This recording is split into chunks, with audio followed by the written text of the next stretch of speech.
Hello guys, welcome back to our channel. In today's video, I'm going to show you how to delete Google account permanently. First, you have to go to the Google app or just tap the option of the Google, and right over here and in the top right corner there is an account showing you. Tap on that,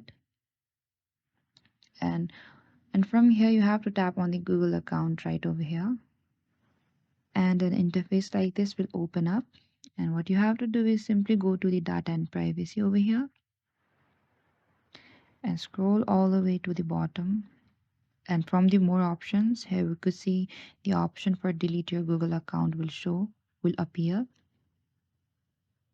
And here we could see we need to use our passkey to confirm if it's really us. So tap on the continue option right over here.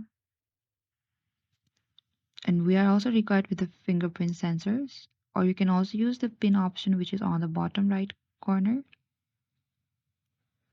And I just used my fingerprint sensor.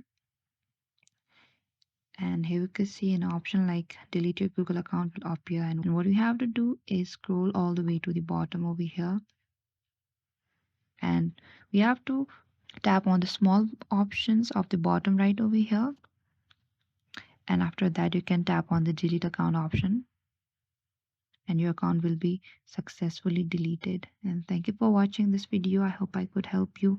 Don't forget to like, subscribe and hit the bell notification icon for more upcoming uploads.